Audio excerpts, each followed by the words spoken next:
Welcome to the Paradise Paradox. My name's Kurt Robinson. The other day, Andrew Levine, otherwise known as Andraki, interviewed me for his show, The Andraki Show, about mental illness, so about my experience with mental illness and about how it might relate to the shamanic experience. So this is a clip from that interview. And remember, neither of us are medical professionals. We don't know what you need in regards to your mental health. So we're not intending to give you advice. With that in mind, let's jump right into it.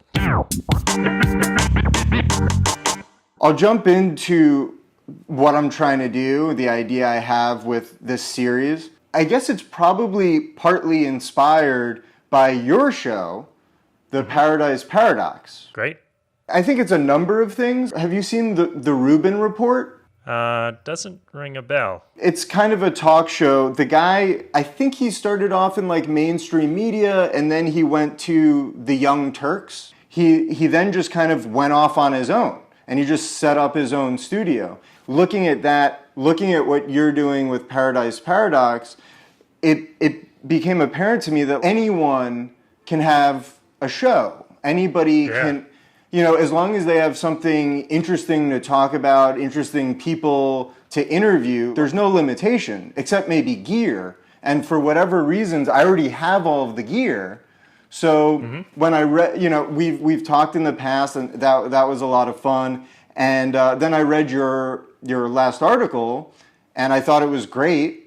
And I was like, oh, well, that would be a really fun thing to talk about, because when you're writing an article, you're faced with very different limitations, right? Like, you have to be concise, you have to be to the point, and I thought this might be an interesting medium for expounding on some of the stuff you talked about, because it's really complicated and deep stuff, and I think you did a great job of broaching the subject. So you just to clarify, so you're talking about my article about mental illness, or how to take advantage, or what to learn from a mental illness, or from an unusual state of mind, we could say. Yeah, I am talking about that article. So why don't we just now head into that? You used the word mental illness.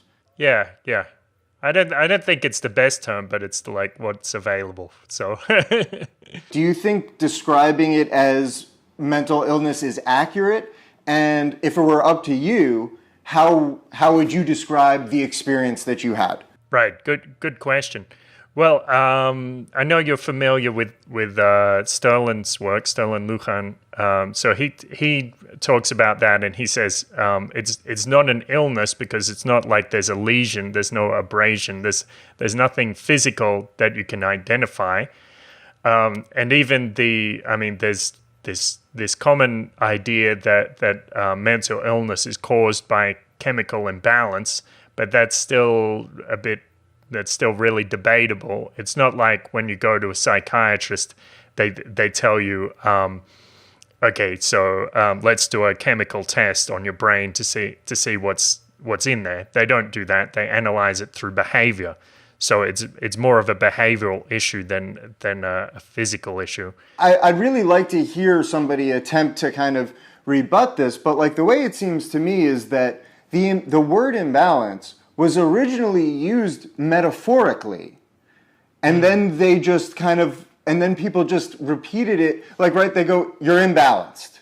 And I guess maybe they assumed that there were actual chemical imbalances, but it was just, it wasn't a technical term. It wasn't like they looked at levels and said, this is normal, this is imbalance. It seems to me like they were using it more metaphorically, and now it's been used so much that it's been elevated to dogma, kind of like neoliberal economics, where people use the words equilibrium so much that people thought that markets actually ever attained equilibrium, when in reality, disequilibrium is a characteristic trait of markets. Yeah, it's constantly seeking equilibrium, but never exactly finding it. Right. Yeah, it's like an unattainable ideal or something.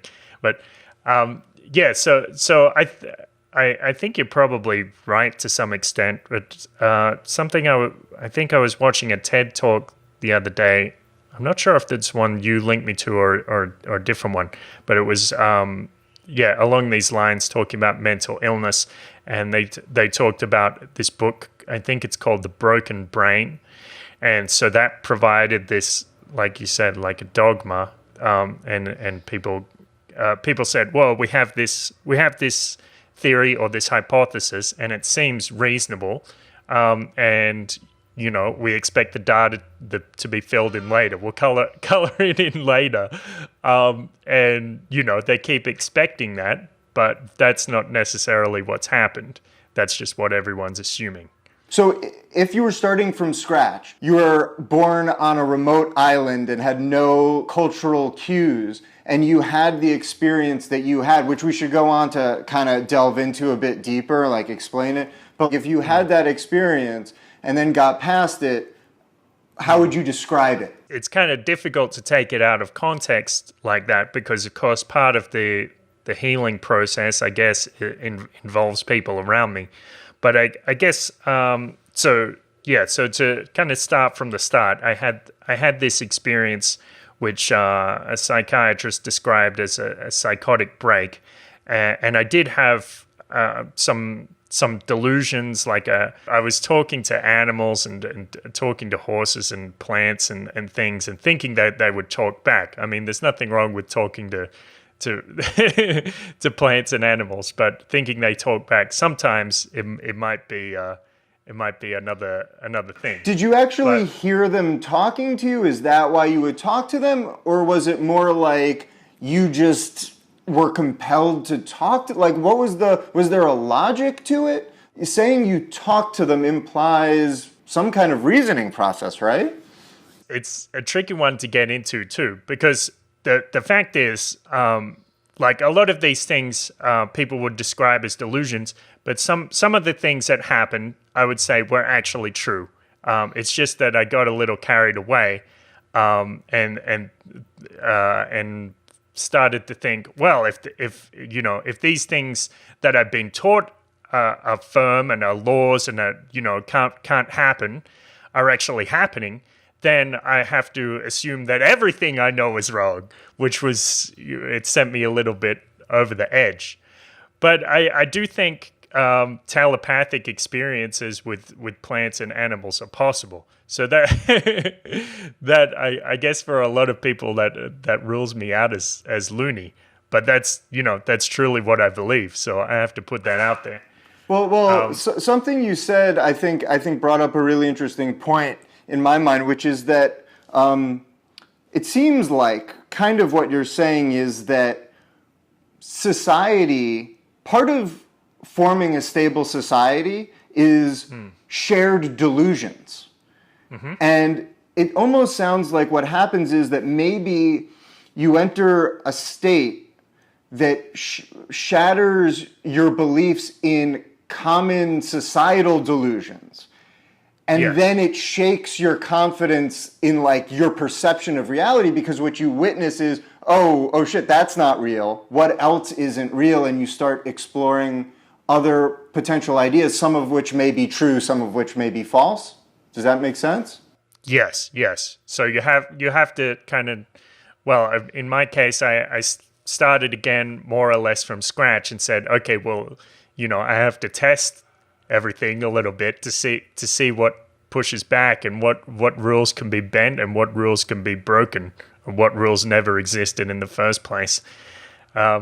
So that's, I mean, Terence McKenna talks about this, about how he gives this kind of analogy or story about going to a village, and the people there, they see the clothes you're wearing and the camera around your neck, and they look at you and poke you, and they don't see you as human, they see you as a thing, because they're not aware of this greater context of humanity.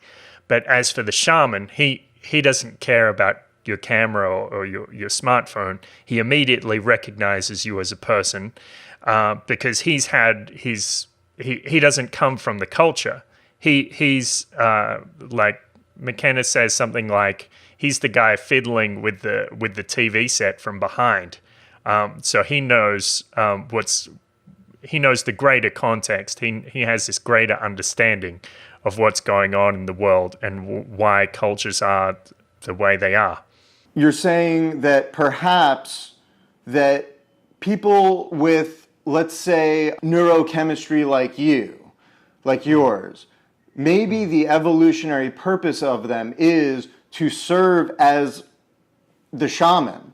They're the people whose minds are constantly testing our shared delusions. They have to live outside of it in order to test them, to kind of make sure that our shared delusions aren't going in the wrong direction. If you look at like fascistic movements or militaristic movements, Yes. you need these people out there who are constantly testing our social constructs. And maybe there are downsides to having that type of biology and that neurochemistry, but there are also valuable assets to it. And Yes, perhaps that's the yes. role of the shaman throughout history, or the guru, or whatever. Yes, yes. I think that's pretty accurate. So you can make this other analogy, like there's a big difference between living in a body and healing it from the outside. So it's one thing to be a person, and it's another thing to be a doctor. And the doctor can see a body objectively as a kind of as a machine or something like that. He can see it in a different way with this broader perspective, and that's what enables him to heal. So in the same way, the shaman can be somewhat removed from the culture, and that gives him this clear sight.